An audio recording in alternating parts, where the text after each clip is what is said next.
नमस्कार। विचार मंथन में आपका स्वागत है। कोरोना से जंग में आप सीधे केवल उसी से नहीं लड़ रहे हैं, बल्कि आपको व्यवस्था से भी लड़ना पड़ रहा है, और वो व्यवस्था जो कोरोना के जंग में मजबूत स्थिति में होनी चाहिए, लेकिन ऐसा नहीं हो रहा है। हमारे मुख्यमंत्री योगी आदित्यनाथ लगातार इसी पर जोर दे रहे हैं कि व्यवस्था मजबूत हो जाए, सारी दवाएं बेड सब मिलने लगे। ऐसा नहीं है कि साधन सीमित हैं, लेकिन उनका सही सही उपयोग भी नहीं हो रहा है, ऐसा सरकार का मानना भी है। और इन्हीं परिस्थितियों से हमारे रूबरू हो रहे हैं अनेक जनप्रतिनिधि, जिनमें एक है हमारे युवा ऊर्जावान जनप्रतिनिधि अरुण पाठक, जो स्नातक क्षेत्र से चुन करके आते हैं, जिनके पास एक अपना बौद्धिक जनाधार भी है, लेकिन आम जन की बात लगातार करते रहते हैं। आज हम उन्हीं से चर्चा करेंगे और हम ये जानने का प्रयास करेंगे कि योगी आदित्यनाथ की समीक्षा के बाद आपको कुछ बदलाव दिख रहा है और वो बदलाव कहाँ तक है, और उनसे हम चर्चा ये भी करेंगे कि शिक्षा में क्या हो रहा है, रोजगार की बात कैसे होगी। इन बातों पर भी हम उनसे चिंतन और मनन करेंगे। हमारे साथ हैं अरुण पाठक जी। अरुण जी, मैं आपका बहुत बहुत स्वागत करता हूँ। नमस्कार नमस्कार। मुझे खुशी है पाठक जी कि आप लगातार कोरोना की जंग में अपनी अहम भागीदारी का निर्वाह कर रहे हैं। मैं सबसे पहले ये जानना चाहता हूँ कि जो कोरोना की जंग चल रही है, जिसमें कहा जा रहा है कि दूसरी लहर नियंत्रित हो गई है, आपको कैसा लग क्या रहा है? क्योंकि आप तो लगातार दौरे करते हैं, आपके पास 3 जिले हैं, गांव की भी परिस्थिति आपको मालूम है। क्या कहना है इस बारे में आपको? मैं तो इस दूसरी लहर में सबसे पहले जिन भी परिवारों में कोई अनहोनी हुई है जी, मैं उनके प्रति संवेदना व्यक्त करता हूँ जी। और साथ में इस दूसरी लहर में जनता जनार्दन ने, अधिकारियों ने, डॉक्टरों ने और सभी ने सहयोग मिलकर इस कानपुर जनपद में और उसके आसपास के जनपदों में, कानपुर देहात में इस महामारी से एक योद्धा के रूप में संघर्ष किया और लगभग हम लोग उसको हराने की स्थिति में आ गए। विगत 6 या 7 दिनों से कानपुर में जो कोरोना संक्रमण के केस हैं 100 के नीचे, ये बताता है कि कानपुर में जनता ने प्रशासन कर्फ्यू में जो मानक बताए गए थे उनका पालन किया है। इसलिए मैं कानपुर की जनता को भी बहुत हार्दिक बधाई से देना चाहता हूँ और लड़ाई में, महामारी में उसको हराने का काम किया है। और मुख्यमंत्री जी हमारे लगभग 48 जिलों में जाकर उसकी समीक्षा भी कर चुके हैं और कानपुर में 22 तारीख को उसकी समीक्षा की थी, के कारण अब उससे लड़ाई में और उसकी जो प्रगति दिखाई पड़ रही है कि सरकारी मशीनरी और अच्छा काम कर रही है। और मुझे लगता है कि तीसरी लहर कानपुर की जनता आने नहीं देगी। 2 गज की दूरी, मास्क है जरूरी और लगातार सैनिटाइजर का उपयोग करना, हाथों को धोते रहना और जो भी मानक है कोरोना काल के उसका पालन करते हुए मैं आश्वस्त हूँ कानपुर की जनता की तरफ से और कानपुर की जनता के साथ कि हम तीसरी लहर को कानपुर में प्रवेश नहीं करने देंगे। बहुत अच्छी बात आपने की, लेकिन पाठक जी ये बताइए कि जिस तरीके से मुख्यमंत्री दौरे कर रहे हैं और परिस्थितियों की समीक्षा कर रहे हैं, क्या आपको लगता नहीं है कि कोरोना की जंग में सरकार को जिस तरीके से हमारे डॉक्टरों को, मेडिकल स्टाफ को, प्रशासन को सहयोग करना चाहिए उतना नहीं हो पा रहा, जिसके कारण ये भी है कि कहा जा रहा है कि जो हाईलाइट है उसे अपनी लीडरशिप दिखानी चाहिए थी, नहीं दिखाई। इसके पीछे आप क्या मानते हैं? सबसे पहले तो मैं कानपुर में जो भी सरकारी अधिकारी थे, सरकारी कर्मचारी थे, गैर सरकारी अधिकारी थे, कर्मचारी थे, कोरोना योद्धा थे, डॉक्टर थे, उनका स्टाफ, मैं उनको हार्दिक धन्यवाद और बधाई देना चाहता हूँ कि उन्होंने अपनी जान हथेली में खेलकर जनता को, इस सुविधा को, जनता का इलाज करने का काम किया। लेकिन और भी अच्छा कुछ हो सकता था, हैरत में भी कुछ और अच्छा हो सकता था, ये बात सही है। और समीक्षा बैठक में ये आया कि हैलट की कुछ शिकायतें आई लगातार, जैसे कि वहां पर 1786 बेड हैलट में थे। जब उनसे पूछा गया प्राचार्य से कि उसमें कोरोना के बेड कितने, तो उन्होंने 360 की संख्या बताई जी। लेकिन कुछ हड़बड़ी में, कुछ जल्दबाजी में कुछ बातें बताना भूल गए। वो मैं आपके चैनल के माध्यम से शेयर करना चाहता हूँ। लगभग 300 बेड ऐसे थे, जैसे चेस्ट हॉस्पिटल में 100 बेड थे, जच्चा बच्चा हॉस्पिटल में लगभग 30 बेड थे। ऐसे जो अलग अलग विंग्स हैं हैलट की, उसमें भी लगभग 300 के आसपास बेड थे, जिनको वो बताना भूल गए। कुल मिला के कोरोना की लड़ाई में 1786 में लगभग 600 बेड कोरोना के लिए थे, और बाकी चूंकि अन्य प्रकार के इलाज भी जो वहाँ पर चलते हैं, गर्भवती महिलाओं का प्रसव भी वहाँ पर होता है, चेस्ट में के कभी कार्यक्रम वहाँ पर होता है उसको ठीक करने का, तो बाकी अन्य बीमारियों के लिए वहाँ पर वो आमंत्रित थे। लेकिन मेरा मानना है कि जो तत्परता, जो ऊर्जा के साथ कानपुर की जनता एक हैलट अस्पताल से आशा करती है, निश्चित रूप से थोड़ी सी कमी वहाँ पर रह गई। वो कमी कई कारणों से हो सकती है कि कुछ प्रबंध तंत्र का वहाँ पर जो जिस प्रकार से मैनेजमेंट होना चाहिए उसमें कुछ चूक हो सकती है, लेकिन जैसे ऐसी समस्याएं आती हैं, चीजें ध्यान में आती हैं, उनको ठीक करने का काम किया जाता है। जिलाधिकारी महोदय, मंडलायुक्त महोदय, प्राचार्य जी, ये सभी लोग उसको ठीक करने का प्रयास करते हैं, लेकिन उसके बाद भी कुछ कमी यदि रह जाती है तो उसको आगे ठीक करने का हम सब प्रयास भी कर रहे हैं। और मैं पुनः इस बात के लिए बहुत आशान्वित भी हूँ कि कानपुर के जो भी कोरोना वायरस थे, उन्होंने हर प्रकार से अच्छे से अच्छा करने का प्रयास किया। लेकिन पाठक जी, योगी आदित्यनाथ की समीक्षा बैठक भी हो गई, लेकिन उसके बाद भी शिकायतें आ रही हैं। कमिश्नर साहब को भी जाना पड़ा। आप कह रहे हैं वहाँ पर एक मजिस्ट्रेट रोज जाएगा, और अभी आप भी अपने सहयोगी सलील बिश्नोई जी के साथ कमिश्नर से मिले। ये कौन सी बात हो गई? ऐसी कौन सी परिस्थितियां हैं जो संभल नहीं पा रही हैं? हाँ, सही कि मैं मिला था जी। मैं और जो हमारे विधान परिषद के सदस्य हैं सलील बिश्नोई जी, हम लोग मिले थे। कुछ हम लोग के जैसे सुझाव थे जी। कुछ बातें ध्यान में प्रशासन की आती हैं, कुछ बातें ध्यान में प्रशासन के रह जाती हैं। तो एक जन प्रतिनिधि के नाते हम हमारा ये कर्तव्य तो उन बातों को भी हम लोग ध्यान में लाए जी, और उस पर क्रियान्वयन भी हुआ है। हम लोग का प्रयास था कि इस हैलट अस्पताल के लिए कोई एक डे अफसर नियुक्त हो, जो दिन में बिना बताए किसी अटेंडेंट किसी एक टाइम पर वहां पर पहुंचकर कुछ बिंदुओं पर वहां पर जांच करे कि वहां पर आज कितने लोग आए, और जो कोई भी मरीज जो हैलट में आता है उसका वहां पर पूरा डिटेल जरूर होना चाहिए। उसका इलाज वो करवा रहा है या नहीं करवा रहा है, इमरजेंसी में आया, उसका नाम, पता, फोन नंबर, जिससे कि बाद में चेक पर हम लोग कर पाए या प्रशासन ये इसका परीक्षण कर पाए कि वो मरीज वहां से संतुष्ट होकर गया है कि असंतुष्ट होकर गया है। कमिश्नर साहब ने इसको स्वीकार किया, और कल हम सबने पत्रकारों के माध्यम से, समाचार पत्रों के माध्यम से जाना भी कि वो जो हम लोगों ने सुझाव दिया है कि एक डे अफसर होना चाहिए, उन्होंने 7 मजिस्ट्रेटों को अलग अलग दिन में वहां पर नियुक्त किया है, और एक टाइम निश्चित नहीं किया। 24 घंटे में, रात में, दिन में, दोपहर में, हमने किसी दिन जाकर लगभग वो 12 या 13 बिंदुओं पर जांच करेंगे, कितने मरीज आए, कितने डिस्चार्ज हुए, मरीजों का आकलन क्या है, भोजन का स्तर क्या है, भोजन का वितरण किस प्रकार का हो रहा है, जो वहाँ पर वार्ड बॉय हैं, जो नर्सेस हैं, वो अपनी ड्यूटी ठीक प्रकार से कर रहे हैं, मरीजों को दवाइयों की उपलब्धता किस प्रकार से हो रही है, और मरीजों के लिए हम क्या अच्छा कर सकते हैं जो कानपुर की जनता और आस पास के जनपदों को और अच्छा लाभ मिल पाए। इसके लिए इसी के साथ साथ कुछ जो पैथोलॉजी टेस्ट होते हैं, एक्सरे होता है, उनका भी लाभ कैसे मिल पाए। और इसके साथ साथ उन्होंने चाचा नेहरू हॉस्पिटल और उर्सला हॉस्पिटल के लिए भी कुछ सुझाव दिए थे, जिनको उन्होंने स्वीकार किया है। सीनियर डॉक्टर्स लगातार जो उनका समय शेड्यूल है, उस शेड्यूल में वहाँ पर निरीक्षण में जरूर जाएं।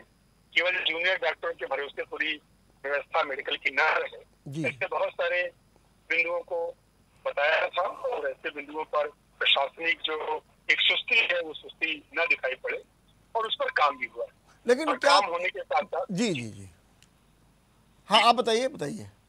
हाँ, तो उस पर काम ये हुआ कि लगभग एक ऐसा जो बिंदु तय किए गए जी कि इमरजेंसी में मरीजों की भर्ती की क्या स्थिति है जी, जनरल वार्ड में भर्ती मरीजों की इलाज की क्या स्थिति है, आईसीयू में मरीजों की स्थिति क्या है, वार्डों और आईसीयू में साफ सफाई की क्या स्थिति है, वार्डों में डॉक्टर्स, नर्सेज, अन्य स्टाफ की उपलब्धता और उनके द्वारा मरीजों की नियमित चेकिंग व देखभाल करने की क्या स्थिति है, जनरल वार्ड आईसीयू में भर्ती मरीजों के समय पर भोजन, नाश्ता, लंच, डिनर की उपलब्धता की गुणवत्ता की क्या स्थिति है। भर्ती मरीजों को डॉक्टर द्वारा चेक करने के उपरांत कराए जाने वाले जो लैब टेस्ट हैं, जैसे ब्लड है, एक्सरे है, सीटी स्कैन है, अल्ट्रासाउंड है, यूरिन टेस्ट है, समय पर किए गए, उनकी कितने दिनों बाद रिपोर्ट की उपलब्धता हो पा रही है।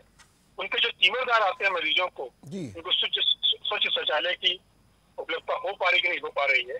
ऐसे कई अन्य महत्वपूर्ण बिंदुओं के साथ एक शेड्यूल तय किया गया और उस शेड्यूल के तहत हम लोग ने जो आया है हम लोगों के पास, वो मैं आपके चैनल के माध्यम से तो अवगत भी कराना चाहता हूँ। हाँ जी जी। कि जो अपर नगर में से प्रथम है जी, वो सोमवार को, द्वितीय मंगलवार को, तृतीय बुधवार को, चतुर्थ गुरुवार को, पंचम शुक्रवार को, षष्टम शनिवार को, सप्तम रविवार को वहां पर निरीक्षण करेंगे। और ये निरीक्षण का कोई टाइम फिक्स नहीं होगा। ये 11 बजे तक अपनी रिपोर्ट अगले दिन तक देंगे कमिश्नर साहब को सीधे, और जिन बिंदुओं में असंतुष्टता पाई जाएगी इस पर आवश्यक कार्रवाई करते हुए इसको और अच्छा करने का प्रयास किया। ये जो हाईलाइट में ये परिस्थितियां एकदम बन गई हैं, उसका आपने ये सोचा कि इसका मूल कारण क्या है? क्या वहाँ के सीनियर डॉक्टर्स नहीं सहयोग कर रहे हैं, या कुछ वहाँ पर प्रशासनिक ऐसी अक्षमता है जिसके कारण ये स्थितियां बनी हुई हैं? इसको भी आपने कोई अध्ययन किया? नहीं, चूंकि हर हॉस्पिटल के में लगभग 8-10 जिलों का महिला रहता है, तो काम बहुत रहता है। अच्छा अच्छा अच्छा। तो सीनियर डॉक्टर अपनी तन्मयता के साथ काम करते हैं। ऐसा आपको विश्वास है कि अब जो योगी आदित्यनाथ ने जो समीक्षा की उसके बाद से एक काम में रफ्तार भी आएगी, एक जनता में एक विश्वास पैदा होगा अपनी चिकित्सा व्यवस्था को लेकर के? मैं विश्वास तो पहले भी, चूंकि जब से योगी सरकार आई है मेडिकल में बहुत सारे काम हुए हैं जी। और एक बात चाहता हूँ, फंगस जी जो इसकी एक बहुत महामारी के रूप में भी नया आया है जी। तो उत्तर प्रदेश सरकार ने एक जियो जारी किया था कि उसमें 4 मंडलों में जिसमें फंगस ज्यादा था जी, लखनऊ, मेरठ, गोरखपुर और शायद आगरा था जी। उसमें कानपुर को भी समीक्षा बैठक के बाद जोड़ा गया है। और ब्लैक फंगस की जो दवा है वो रेड क्रॉस सोसाइटी जो कानपुर के माध्यम से एक समिति बनी है मंडलायुक्त के नेतृत्व में 3 लोगों की, वो उसको डिसाइड करेगी। और जो लोग हेल्थ में इलाज नहीं करा रहे हैं जी, बाहर अस्पतालों में इलाज करा रहे हैं, उनको भी ब्लैक फंगस के इंजेक्शन की उपलब्धता हो पाएगी। तो समीक्षा बैठक के बाद सभी जनप्रतिनिधियों ने इस बात को उठाया था, मुख्यमंत्री ने इसको मानकर 2 दिन के अंदर उसका एक ऑर्डर निकाला है, उसका भी इलाज कानपुर में शुरू हो गया है। एक ये लगता है कि जी बताइए। मैं ये भी जानना चाहता हूँ कि जो एक जनता में खास तौर से गाँव में ऐसा लगता है कि शिकायतें ज़्यादा हो रही हैं कि हमें इलाज नहीं मिल पाया है, हम जो है बेड नहीं मिल पाए, और ये कोई देखने वाला नहीं है, स्वास्थ्य केंद्र कोई देखता नहीं, बदहाली की स्थिति में पड़े हुए हैं, और इसका इम्पैक्ट कहीं ना कहीं पंचायत चुनाव में भी देखने को मिला। इन परिस्थितियों का मुकाबला बीजेपी कैसे करेगी?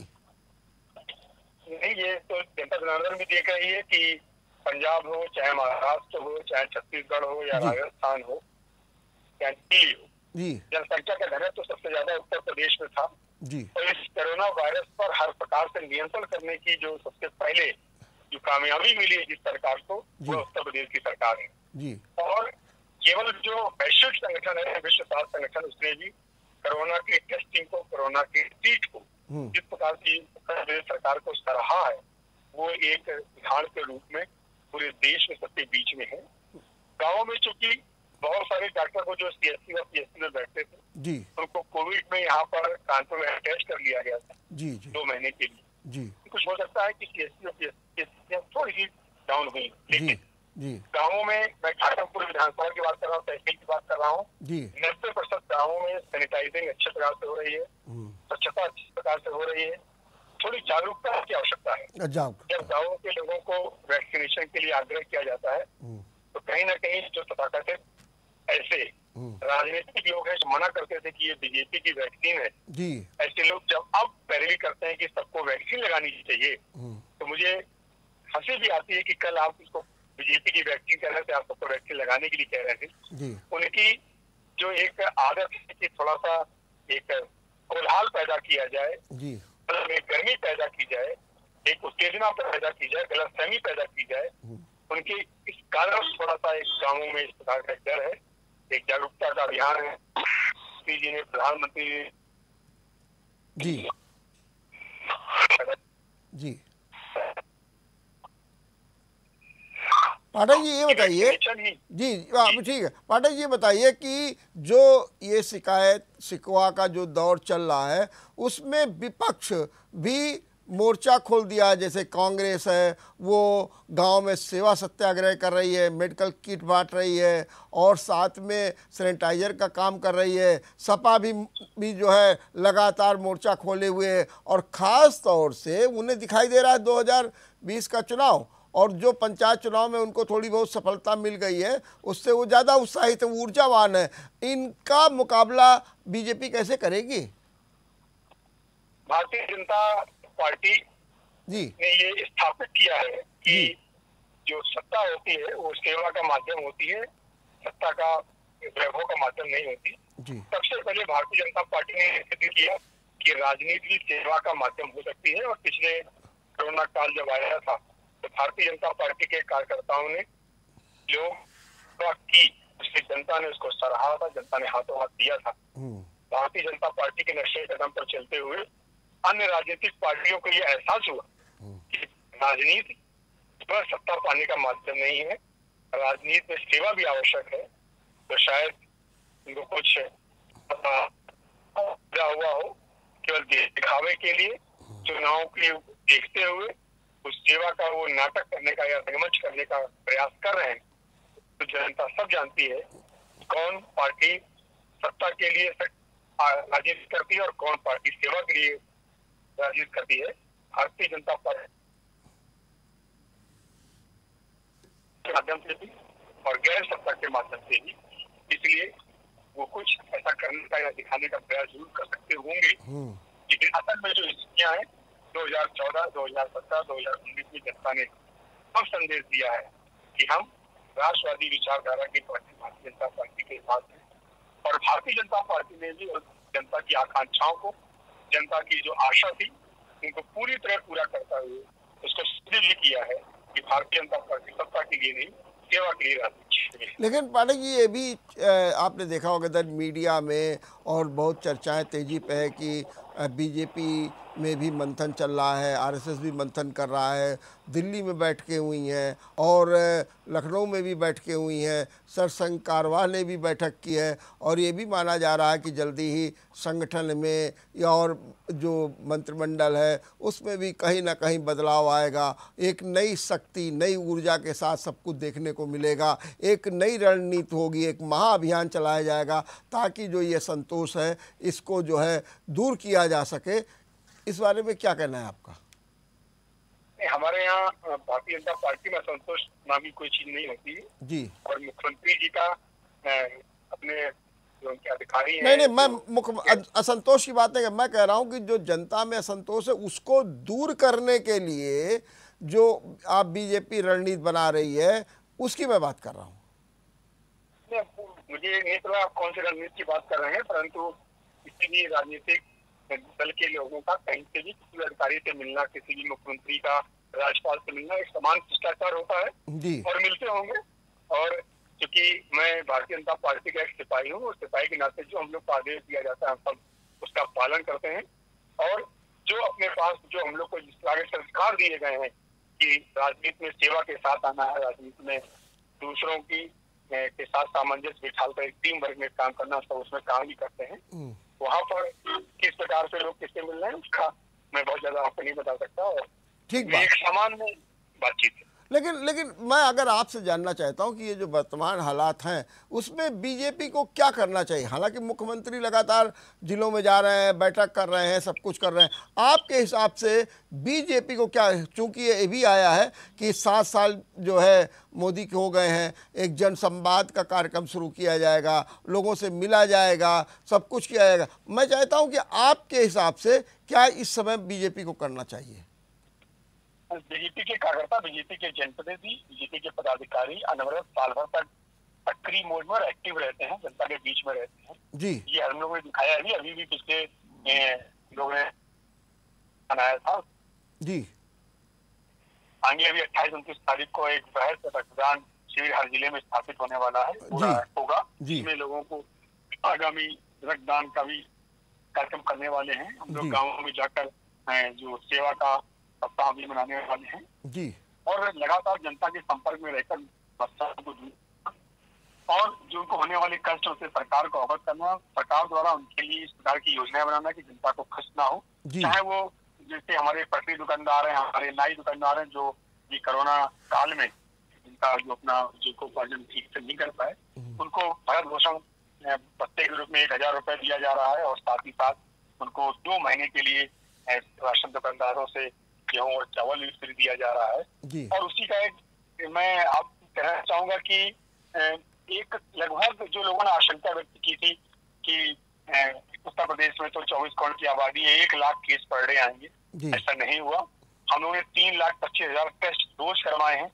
संक्रमण दर जो 17% थी उसको 1% के नीचे भी लाने का प्रयास किया गया है। 12 वर्ष तक के जो बच्चे उनके अभिभावकों को भी टीका केंद्र स्थापित किए जा रहे हैं और कानपुर में कल ही ग्रीन पार्क में एक मेगा युवा वैक्सीनेशन केंद्र स्थापित किया गया, जहाँ 1500 लोगों ने वैक्सीनेशन लगाया है। 1 जून में प्रदेश के हर जिले में वैक्सीनेशन प्रारंभ हो रहा है 44 साल से और 18 वर्ष के लोगों के बीच में। और हम लोग ने ट्रीट और टेस्ट दोनों का फार्मूला अपनाया और उस फार्मूले के तहत इतना एक बृहद हम इसको देखने को मिला कि इस कोरोना महामारी में संक्रमण को रोकने का हम लोग ने इसको एक अपने नियंत्रण में करने का प्रयास किया। और पाठक जी, लाखों छात्र यूपी बोर्ड परीक्षा से जुड़े हुए हैं, बड़ा संशय बना हुआ। कभी ये होता है कि 10वीं की परीक्षा रद्द कर दी जाएंगी, फिर 12वीं की परीक्षा होगी, फिर लोग कहते हैं कि नहीं नहीं अभी कैसे आप करा लेंगे। कहीं हमारे अधिकारी कहते हैं, हमारे जिला विद्यालय निरीक्षक कह रहे थे कि हम तो बोर्ड परीक्षा कराने के लिए बिल्कुल तैयार बैठे हैं। दूसरी ओर ऑनलाइन पढ़ाई भी चल रही है। ये कुल मिलाकर के क्या हो रहा है और क्या होगा और आप क्या चाहते क्या है इस बारे में? अभिभावक हित में और छात्र हित में जी, जो सबसे लाभप्रद जो डिसीजन होगा, जो निर्णय होगा, वो लिया जाएगा जी। और अभी चूंकि संक्रमण की लहर थमी नहीं है जी, छात्र हित में, चूंकि इस योगी सरकार ने सब कुछ आगे किया भी और आगे करेंगे भी। और हमारे उत्तर प्रदेश के छात्र, आपको याद होगा कि जब राजस्थान में फंसे रहे थे तो सबसे पहले योगी सरकार ने उत्तर प्रदेश की बसों को वहां पर भेजकर उनको करने का काम किया था। कक्षा 12 के विद्यार्थियों को आगे अपने चूंकि पीजी में एडमिशन लेना होता है, कंपटीशन में जाना होता है, तो राष्ट्रीय स्तर पर जिस प्रकार का एक विकल्प बनेगा उसमें जो सबसे लाभप्रद छात्र हित में विकल्प होगा उसको डिसीजन लेकर वो जून 9 जुलाई में जब भी आगे निर्णय लेंगे, सभी बोर्डों के लोग निर्णय लेंगे, उस हिसाब से करेंगे। मैं ये आपसे आश्वस्त करना चाहता हूँ कि उत्तर प्रदेश के युवा जो कक्षा 12 के विद्यार्थी हैं, उत्तर प्रदेश की सरकार उनके हित में जो भी निर्णय लेना चाहेगी होगा, सबसे उपयुक्त निर्णय वो लेकर उनको एहसास दिलाएगी कि उत्तर प्रदेश की सरकार उन युवाओं के साथ है। लेकिन ये कहा जा रहा है कि पहले छात्रों को, छात्राओं का वैक्सीनेशन करा दीजिए, टीचरों का करा दीजिए, तब आप इम्तिहान की बात करिए। क्योंकि तीसरी लहर से हमारे युवा पीढ़ी को बचाना भी है। मैंने एक बात आपसे आश्वस्त किया है कि उत्तर प्रदेश नंबर 1 में रहेगा। हम लोग ने वैक्सीन के लिए ग्लोबल टेंडरिंग करने वाला पूरे भारतवर्ष में पहला राज्य उत्तर प्रदेश था। उत्तर प्रदेश पहला राज्य था जिसमें टीकाकरण सबसे ज्यादा हुआ। उत्तर प्रदेश पूरे देश का पहला राज्य था जिसमें टेस्टिंग गांव समिति द्वारा सबसे ज्यादा हुई। उत्तर प्रदेश पूरे देश का पहला राज्य था जहां पर WHO ने इसके फार्मूले को सराहा है। उत्तर प्रदेश पूरे भारतवर्ष में पहला राज्य था जहां पर नाई, पटरी दुकानदार ऐसे लोगों को भरण पोषण भत्ता और अनाज की व्यवस्था की गई है। उत्तर प्रदेश पूरे देश में पहला राज्य है जहाँ के मुख्यमंत्री ने सबसे पहले अपने जनपदों का दौरा करके उसका निरीक्षण किया है और उत्तर प्रदेश पहला राज्य है जो ऑक्सीजन निर्भर होने की स्थिति में आ गया है और ऑक्सीजन की उपलब्धता हर जगह सुनिश्चित है। पाठक जी, एक और परिस्थितियां चल रही थी, आपको मालूम है कि प्राथमिक शिक्षक संघ ने ये दावा किया कि 1621 लोगों की मौत हुई। मंत्री जी ने 3 की कहा, लेकिन मुख्यमंत्री योगी आदित्यनाथ ने तुरंत हस्तक्षेप करके कहा कि नहीं, सबको जो अनुमन्य राशि वो मिलेगी, आश्रित को नौकरी मिलेगी, और ये भी कहा कि जो गाइडलाइन है उसमें संशोधन किया जाए। आपने भी इस दिशा में बड़ी पहल की थी, मुझे मालूम है कि आपने डीएम से ये भी कहा था कि जो लोग नहीं आ पाए हैं ड्यूटी में उनके खिलाफ कोई कार्रवाई न की जाए। तो इस बारे में भी क्या चल रहा है, क्या प्रगति है इस समय? मैं सबसे पहले मुख्यमंत्री जी को बधाई देना चाहता हूँ कि 10 से 15 वर्षों की एक लंबित मांग की जो हमारे प्राथमिक शिक्षक थे, जो किसी कारणवश अपने समय का देहांत होता था, उनके मृतक आश्रितों को जो चतुर्थ श्रेणी का ही पद दिया जाता था, जो ठीक नहीं था, उसको बदलकर तृतीय श्रेणी के पदों में उसको बदलने के लिए मैं आदरणीय मुख्यमंत्री जी को, अपने कृषि शिक्षा मंत्री जी को और उनकी पूरी टीम को बहुत हार्दिक बधाई और धन्यवाद देना चाहता हूँ कि एक बहुत पुरानी लंबित मांग को माना है। दूसरा कि मैंने भी एक पत्र आदरणीय मुख्यमंत्री जी को लिखा था और ये आग्रह किया था कि हो सकता है कि कोरोना जब चुनाव ड्यूटी में ऐसे बहुत से शिक्षक बंधु होंगे तो वहाँ पे संक्रमित हुए होंगे, परंतु उनकी जो घटनावश मृत्यु उसके बाद हुई होगी, वो भी एक जांच का विषय है कि उस ड्यूटी काल में उनके साथ मिसहैपनिंग न हुई हो, लेकिन बाद में हुई हो और काम चुनाव ड्यूटी हो तो उनको भी हर प्रकार के लाभ उपलब्ध किए जाए, उस पर भी सरकार विचार करेगी। किसी के साथ योगी सरकार में अन्याय नहीं होगा, ये हम सब जानते हैं। और जब इस प्रदेश का मुखिया कृष्णवंत होता है, कृष्णवंत हृदय में दूसरों के लिए काम करता है, सेवा करता है, हमारे आदरणीय माननीय मुख्यमंत्री योगी आदित्यनाथ जी भी पर विचार करते हुए अच्छा निर्णय देंगे। क्या आपको लगता है कि अभी इसको पूरा करने में या जो मृतकाश्रियों मुआवजा का मामला ये तय होने में भी समय लगेगा या जल्द होने वाला है? मृतकाश्री वाला तो उन्होंने कर ही दिया कि नहीं, मतलब जो मुआवजा की बात आ रही है, मेन तो मुआवजा की बात है। ठीक है, आप आश्रित को नौकरी भी देंगे, आप उनकी अनुग्रह राशि भी दे देंगे, अनुमन्य राशि भी दे देंगे, सवाल के पेंशन भी दे देंगे, लेकिन सवाल उठ रहा है कि मुआवजे का 30 लाख 50 लाख ये जो तो ये जो जिसके लिए चुनाव आयोग से गाइडलाइन में संशोधन करने की बात की थी मुख्यमंत्री ने, और उसमें चीफ सेक्रेटरी से भी कहा था कि आप जाइए बात करिए। मेरा सवाल ये कि इस मामले में क्या हो रहा है? इस मामले में सरकार जनहित में जो निर्णय होगी वही देगी। अच्छा, अभी इस दिशा में भी कोई निर्णय नहीं हुआ है? ये बहुत निर्णय के साथ साथ जो हमारे बहुत सारे नियम कायदे कानून होते हैं उनमें भी कुछ सुधार की आवश्यकता होती है, तो उसका एप्लीकेबल होता है जी। तो ये सरकार जनता को सीधे हित पहुंचाने के पक्षधर है, उन सरकारों की तरह नहीं है कि जो हजारों हजार नौकरियों को कोर्ट में फंसा देते हो, जो हजारों हजार अभ्यर्थियों की जिंदगी में अनिकार फैला देते हो।